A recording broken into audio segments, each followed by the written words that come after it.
Hello gaming friends, DM Samuel here, and I am continuing my exploration of the Pathfinder 2e core rulebook, and today we are talking about bards. Yes, we are investigating the bard class in this episode, and what we have here in front of us is a picture of Lem, the iconic bard, playing the flute, a flute of some sort, and a pipe of some sort maybe. And you can see they have this really cool, one of the things that the Pathfinder 2 art does is it makes these symbols and visual imagery that tells you that he's not just playing a pipe or flute of some sort, he is actually casting some sort of magic. And so let's talk about the bard. Bards are artists and scholars. They are captivating persuaders. They can perform. They can do a lot of different things. They're very cool. It's a very cool class. And so just like always, it tells us right here up at the top a little sort of vignette description, a narrative about what a bard can be. While your versatility leads some to consider you a beguiling ne'er-do-well and a jack of all trades, it's dangerous to dismiss you as a master of none. That is, bards can become very powerful, even if they are kind of a support class, but that's okay, because they can cast magic. Now, their key ability is Charisma, and they start with 8 hit points plus con mod, and of course that also gets added to what you get in your ancestry. Then it tells us, just like it does with the other classes that we've been looking at, it tells us what a bard will do during a combat encounter. Use magical performances to alter the odds in favor of your allies. That's what makes the bard a support class. They're not up front, they're in the back doing things to help everyone else out. They can attack, of course, but they can also heal, and they can also cast buffing and debuffing spells. During social encounters, of course, they are active and probably out front because they can persuade, they can threaten, they can intimidate, and prevaricate, as it says. So they can actually interact with a lot of different individuals, NPCs, and other PCs, and other creatures, honestly. Any other creature, they can talk to them. While exploring, they know lots of knowledge, they can provide information about folklore and legends, and also they can inspire you to greater heights as you're doing your tasks while you're exploring. During downtime, they can earn money and increase their prestige with performances in opera houses and on the road and in every tavern from here to Absalom. Now, you might have a passion for your art that is so strong that you have a spiritual connection with that art. You might take point when tact and nonviolent solutions are required, and you might follow your muse, whether it's a mysterious fey creature, a philosophical concept or idea, a psychic force, or a deity of art and music. You also know secret lore that most others do not even have access to.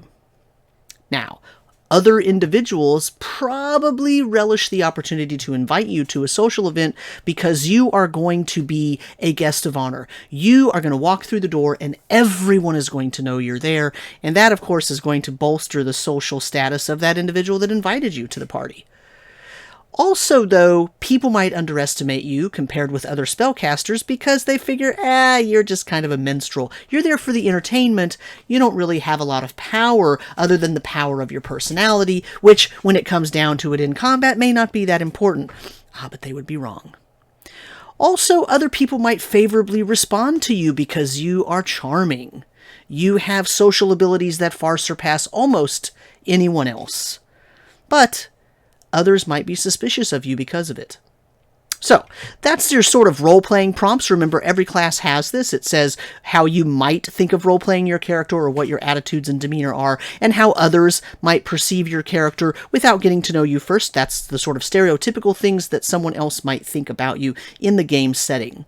Now, what are the initial proficiencies? Well, the initial proficiencies are, you're an expert in perception. That's not too bad. It's not horrible. It's a good to start out. And remember that the training rules and the proficiencies in Pathfinder 2nd Edition are that you can have 5 levels of training or not training. You can have the untrained level of skill, where you basically add nothing to your rolls, not even your level, so you're never ever going to improve in that thing. You can be trained, where you add a 2 plus your level to every roll that you make while trying to attempt a task that relates to that item. You can be expert, which is adding a 4. That's what you are here in perception. You add a 4 plus your level to all rolls pertaining to that item, or you can be a master, which is the next level, which makes you add a 6, or allows you to add a 6 to your roll plus your level to every attempt of a task that relates to that. And then, of course, the very best is legendary, which lets you add an 8 plus your level to every roll that you're making to perform a task regarding that item. You start out with expert level training in perception. That's 1 better than the basic trained, and 2 better than the untrained. In terms of saving throws, you are trained in fortitude, trained in reflex, and you're an expert in will. That's pretty good, an expert in will. That kind of makes sense since you are a master of oratory and you are charming, so you probably can impose your will on someone else, and therefore you can also protect your will. You're strong-willed, and you can fight off anything that might attack you or try to attack your own will or convince you of something that you don't want to do against your will. Now, what skills do you have? You are trained in occultism, and you are trained in performance, and a number of skills equal to 4 plus your int modifier. Now, your main ability is charisma, so you may or may not have boosted your intelligence. Maybe you will, depends on what kind of build you want. It's not inherently boosted because your main attribute, your main statistic is charisma. Now, in attacks, you are trained in simple weapons, and you're trained in unarmed attacks, and then also you get a selection of individual weapons that are a sort of special kind of set of weapons that bards are specialized in, and those are the longsword, the rapier, the sap, the short bow, the short sword, and whips.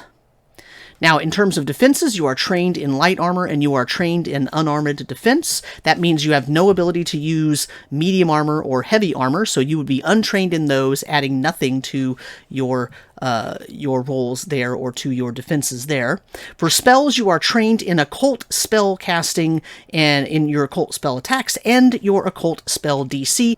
Now, remember, in Pathfinder 2, there are 4 magical traditions.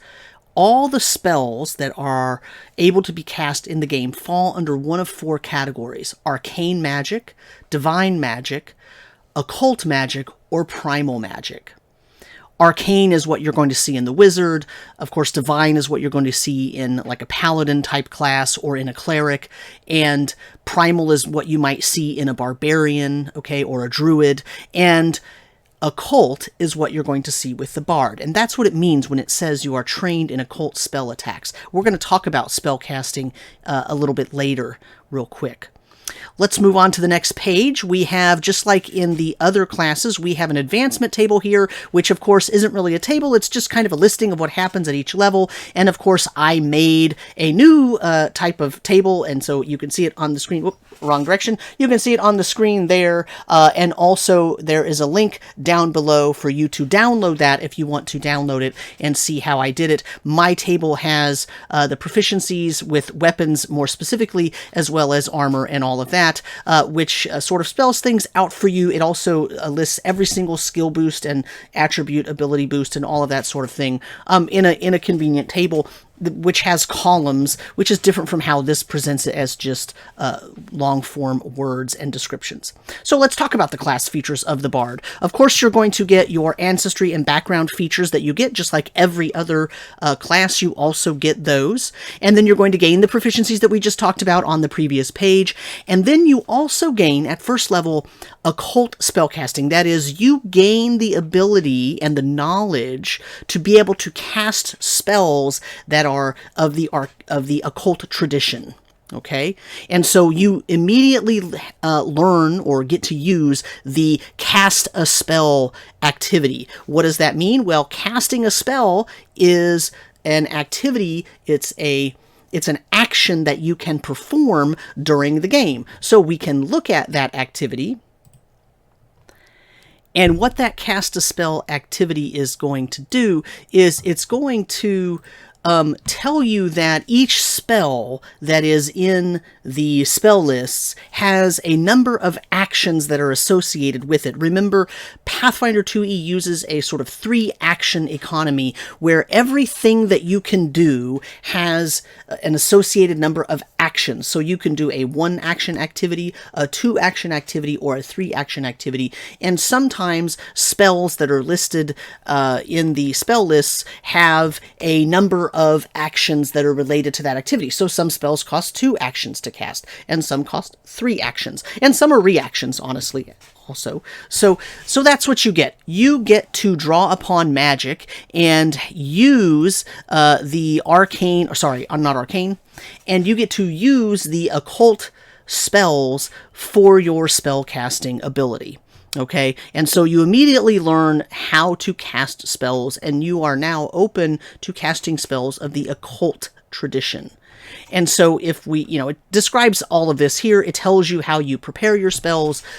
Every day you can cast up to 2 first-level spells, okay? And you have to know them to cast them, so you don't automatically get the knowledge of every single spell in the occult spell list, but you do learn spells. So as you level up, as you gain experience and you level up, you end up learning a number of spells, and your spells per day will increase, okay? And there is a chart for this, and it tells you, of course, it's on the next page. So let's go ahead and move over here. Here is your spells per day chart. So for example, if you were to look at level 4, if you were a level 4 bard, you would know 5 cantrips, and you would be able to cast 3 first-level spells and 3 second-level spells per day. Okay? And so that means that you would have, if you were used to playing 5th edition D&D, that would mean you have 6 spell slots. 3 of them are first-level spell slots, and 3 of them are second-level spell slots. Okay? And that's basically, works very similar to D&D 5th edition, but a little bit different. Okay. Now, some of your spells are going to have you create send an attack, right? So you're going to make a spell attack, and that's very similar to exactly how that would work if you were making a weapon attack, except you're going to use your spell DC. Okay, if they need to make a saving throw, that's your spell DC, and your key ability is Charisma, so on your attack rolls, you're going to use your Charisma modifier. That's pretty standard stuff, right? There's nothing really special about that. Well, what is special, though, is that once you get to second level, you can start heightening your spells. What does it mean to heighten your spells? Well, when you have spells that are of, say, first level, you can actually learn to cast that spell and then also cast it at a higher level once you have that extra level available. Once you have a higher level spell slot available, you can then cast that spell in that spell slot. Now, that means that that spell acts a little bit different, and many spells have specific improvements. That's what they call them here in Pathfinder 2. Specific improvements that occur when you cast the spell as a heightened spell. Okay, now there are some requirements for heightened spells.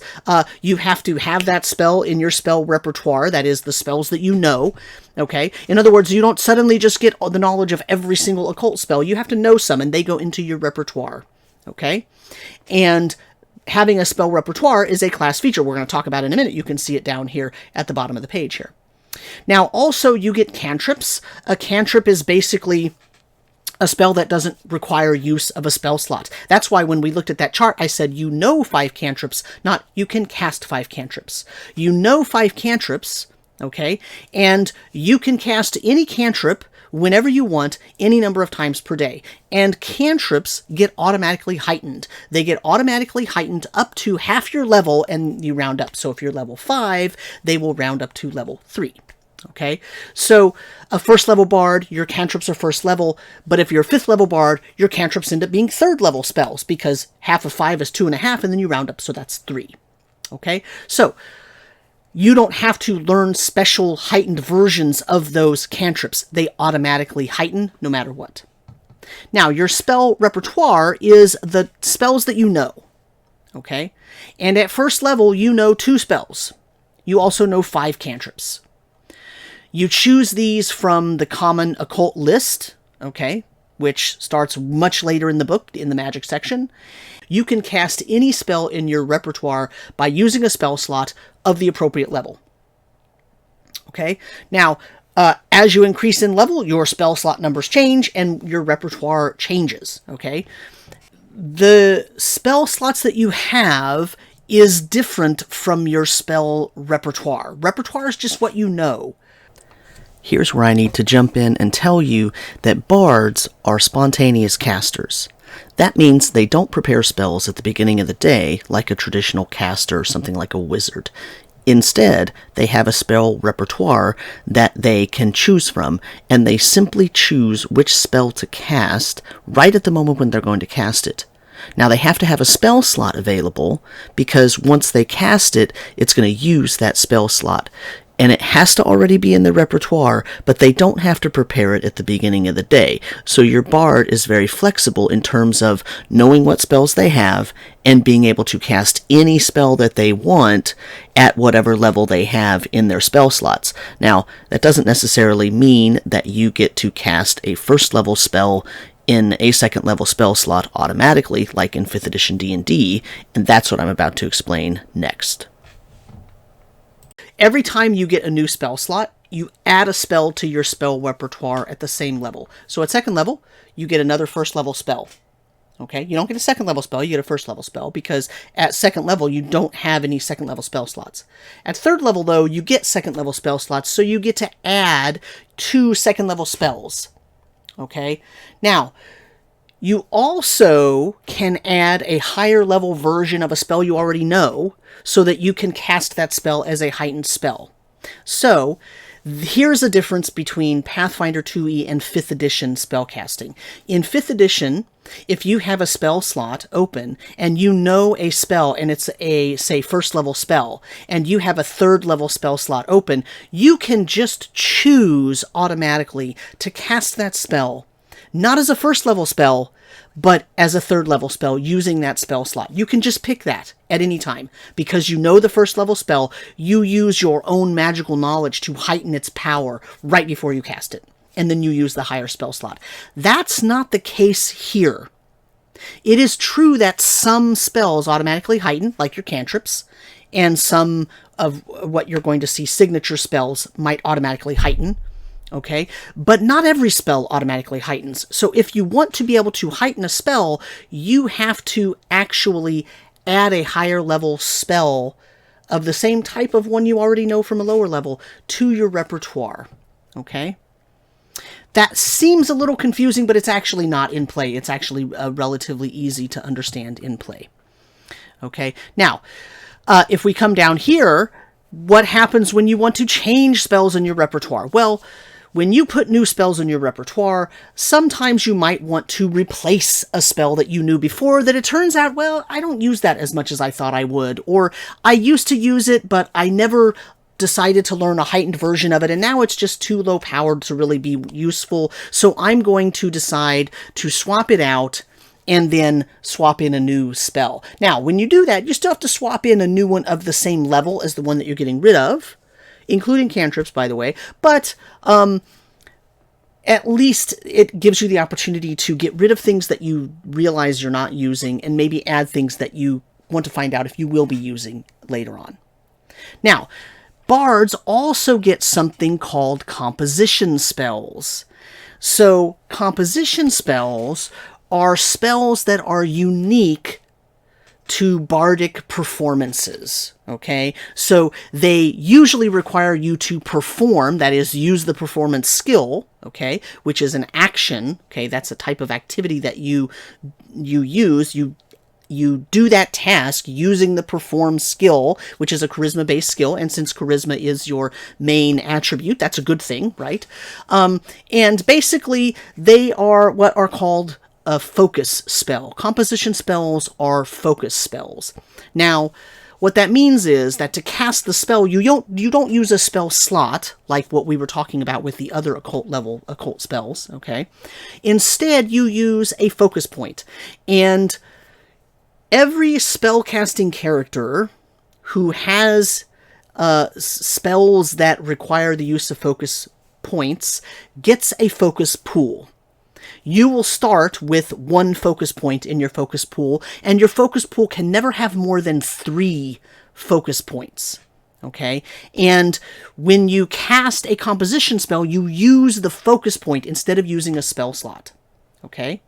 Now, you can regain a focus point by spending 10 minutes to refocus. Refocus is an activity that you can use during some exploration or some downtime, okay, to get your refocus, to get your focus point back. Okay, it's a specific activity, right? It takes 10 minutes, so you can't sit there in the middle of combat and do it, but you can do it sort of in the cleanup phase of combat after everyone's sort of trying to wrap and bandage wounds and think about things and rest for 5 or 10 minutes. You can do your refocus at that point, okay? Now, like cantrips, focus spells end up getting heightened automatically. So as you go along, that focus spell still only costs 1 focus point, but now it gets heightened, and so as your levels go up, your composition spells actually go up in power as well, even if they only still cost 1 focus point. Okay? Now, again, you're never going to have a focus pool that's more than 3 points, but again, there are times in the game when you can actually regain some points throughout your adventuring day. So it's not that you only have 1 point per day, and so you can only cast 1 composition spell per day. That's not how it works. You end up, there's sort of an ebb and flow to your different types of, the different phases of the game, right? Exploration, combat, and downtime. And so you end up getting the use of more than 1 focus point per day, even if you only technically have 1 focus point in your pool at a given time. Also, what composition spells, this particular feature of the Bard class allows you to do is gain the counter performance composition spell. Composition cantrips, okay, are cantrips that you can cast basically with your composition feature, but they don't cost focus points, okay? So just like other cantrips, you use them as much as you want, and you can't swap these out and learn different ones. These are kind of the ones you have based on who you are, okay? Now, you can retrain. There is a retraining we'll get to much later in the book when we get to that chapter, but a lot of the different items that are happening here can be retrained as you go through. Okay. Another thing that you get is the Inspire Courage composition cantrip. So in other words, the composition spells ability, that's a class ability, class feature, that gives you, number 1, a focus point. It gives you the ability to cast composition spells, which may require a perform check. It gives you the counter performance composition spell automatically, and it gives you the Inspire Courage composition cantrip automatically. Okay, so that ability gives you 3 or 4 different things all right off the bat. And then each bard has to choose a muse at first level. And this is basically the equivalent of your subclass, your bard subclass. So an enigma bard is different from a maestro bard, is different from a polymath bard, and this muse, this is what they call it, this muse is going to open up different feats to you and different options to you later on in character creation. Basically, again, in Pathfinder 2e, they don't call it subclass, but really this is kind of the subclass choice that then allows you to choose certain options later on as we go. So if you choose the Enigma as your muse, the Enigma is a mystery. It drives you to uncover hidden secrets. If your muse is a creature, it could be a dragon or some kind of far realm being or some kind of other world being or a deity. It might just be some other type of mysterious entity that you really don't know much about, but it drives you to discover lore about itself and the multiverse and the universe and the world and the people around you. And therefore, you get the Bardic Lore feat and you get the spell True Strike added to your repertoire automatically. Okay? That's on top of the other 2 first-level spells that you would choose. So as you automatically see now, even though you only technically, when you learned Occult Spellcasting, you got 2 spells in your spell repertoire, now you have a 3rd one automatically, not counting the composition spells that you got. So suddenly, There's more than just 2 spells. So if you were thinking as I was going through this and as I showed you this table, oh crap, I get 2 first level spells. When I'm 2nd level, I learn 1 more spell. Big whoop, I can cast 3 spells. Actually, you get 5 cantrips. You, yes, have 3 first level spell slots at 2nd level. But you also gained your composition spell, your composition cantrip, and you're going to get a spell from your muse. So automatically the options just increased. If you choose the Maestro as your muse, the Maestro is a virtuoso, inspiring you to greater heights. If your Maestro muse is a creature, it might be some sort of angel or an Azada. And if you're thinking, what the heck is an Azada? What is Sam talking about? A Lilind Azada in Pathfinder 2nd Edition is a celestial being that is fond of telling tales and of lore and of knowledge and actually would support a Maestro Bard if a Maestro Bard decided to use that Lilind Azada as its muse. Okay, that works. That works. Also, you could just choose a deity, right? In any case, if you choose a Maestro muse, then you will usually be inspiring your allies with music, right? And singing. One of the things that you get is a feat called Lingering Composition, and you add the Soothe spell to your repertoire. If you choose to be a polymath muse, or if you choose a polymath muse, your muse is a jack of all trades. It goes between skills and pursuits. If it's a creature, you might choose something eclectic or a little bit chaotic that flits from here to there, something like a fae. If you choose a deity, you might choose a deity that has many, many different interests.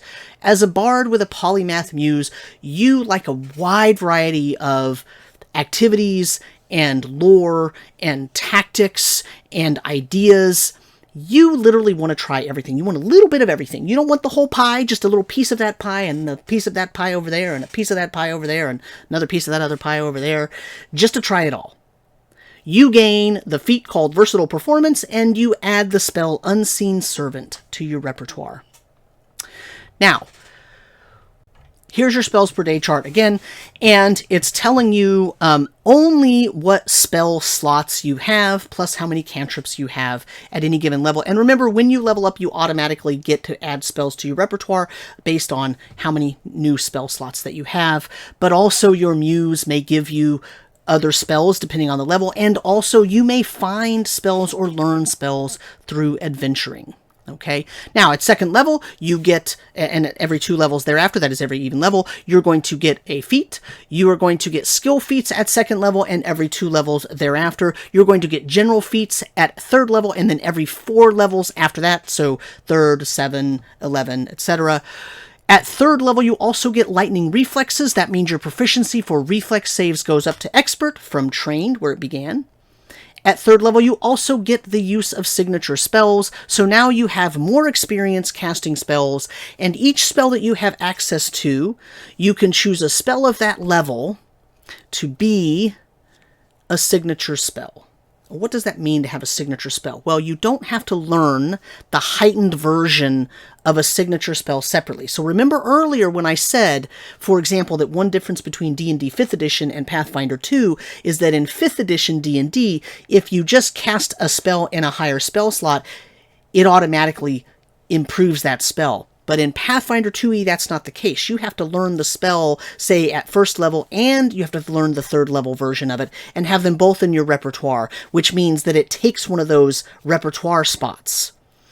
But at 3rd level, you have now gained enough knowledge and experience as a bard to be able to actually cast some of your spells in their heightened form without actually learning an extra heightened spell. So you don't have to learn the heightened versions of your signature spells. Instead, you can heighten them freely anytime you want. If you learn a signature spell at a higher level than its minimum spell, you can cast it at its lower version as well. So in other words, you now have flexibility with that spell, that signature spell, because you're good at that one. That's your signature spell. That's why it's called that. It's the thing that you're really good at, okay? And it's not just one, by the way. It's for each spell level you have access to. So if you can cast up to 4th level spells, you get a 1st level signature spell, which you can now heighten whenever you want. You get a 2nd level signature spell, which you can now heighten or decrease to 1st level whenever you want. You can, if you have a 3rd level spells, you can get a 3rd level signature spell, which you can heighten or decrease. And you get a 4th level signature spell, which you can heighten or decrease. Okay, so as long as you can wait until 3rd level, you don't necessarily have to end up spending your repertoire spells on the heightened versions of your spells, because when you get to 3rd level, you're going to suddenly have signature spells. The idea of this is that these are the spells you cast all the time. And since you cast them all the time, you have learned how to inherently change their power level, and so you don't have to bother with learning them a slightly different way and putting that into your repertoire. Okay? Now, at 3rd level, you also get increases like other classes, 3rd level and every 2 levels after that, so 3rd, 5th, 7th, etc. You get ability boosts at 5th level and every 5 levels after that, so 5, 10, 15, 20, right? You get ancestry feats at 5th level and then every 4 levels afterwards, so 5, 9, 13. Same as every other class, right? There's very little different here. There's, in other words, a pattern that they use for all of the Pathfinder 2 classes, okay? Now, at 7th level, your proficiency in occult spell attacks and spell DCs raises up to expert from trained, right? So now it's a +4 plus your level. At 9th level, you now have Great Fortitude, which means your proficiency rank in Fortitude went up to Expert. And remember, Great Fortitude, that's just the same thing they call it in any other class that goes and has a point where their proficiency in Fortitude goes from Trained to Expert, okay? Same thing, okay? Resolve, you now have Master level proficiency in your will saves. That's also at 9th level, okay? And also, not only that, but when you roll a success, it automatically bumps to a critical success if it was a will save, okay? At 11th level, you have become thoroughly adept with your specific bardic weapons. You are now expert proficiency in simple weapons, okay? Along with those other special weapons for bards, right? The longsword, the rapier, the sap, the short bow, the short sword, and the whip, and also unarmed attacks, okay?